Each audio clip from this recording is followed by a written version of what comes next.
Wolverines, Mr. Toastmaster, fellow Toastmasters, and all of you who take pride in your state, listen to this tale of valor.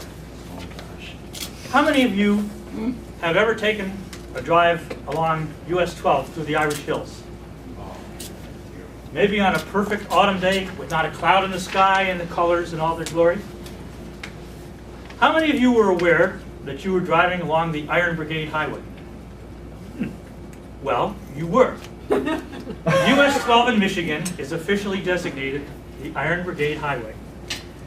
The Iron Brigade was one of the most famous northern military units of the Civil War and the only Western brigade in the Army of the Potomac.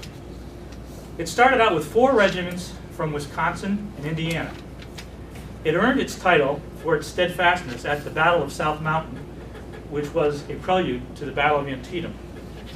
Eventually, it was supplemented with a 5th regiment from Michigan. That was the 24th Michigan.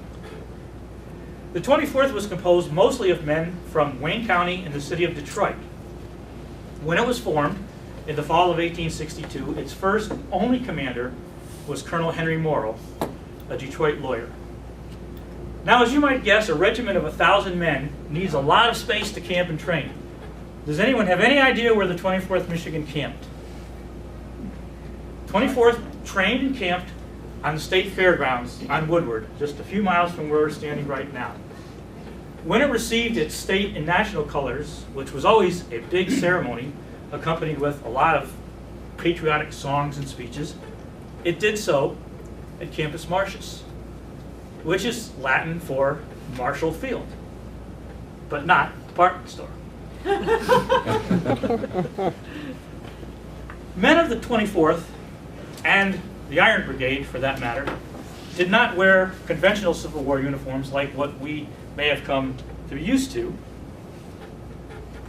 like what these 2 dapper gents are wearing here. One of them may look familiar. This is a traditional what we call sack coat and a forage cap. Instead, men of the 24th actually wore a full-length frock coat with a solid turned-up collar and very distinguished black felt hats. It was this uniform that distinguished them from the rest of the units of the Army of the Potomac. The 24th joined the Iron Brigade in late 1862, and because of the casualties suffered in those 4 regiments, immediately doubled the size of the brigade. The 24th fought in all the major battles the winter and spring of 1863. During those 6 months, it saw its ranks drop from 1,000 to approximately half.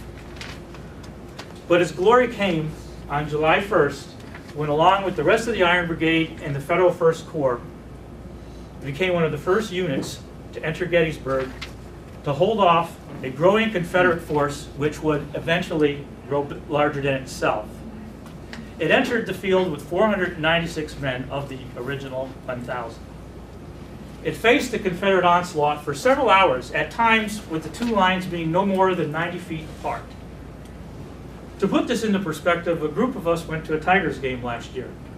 Just imagine the line of infantry lined up between home plate and third base, and another line between first base and second base, shooting at each other with weapons that could easily kill at 10 times that distance. If we take another look at this uniform, I should also point out that the temperature for the 3 days of the Battle of Gettysburg hovered in the mid-90s. Oh boy. Eventually, the Confederate lines extended past the lines of the Iron Brigade, and they, along with the rest of the First Corps, were forced to fall back to a stronger position on a hill south of town where other Federal units were gathering. The time they bought allowed that to happen.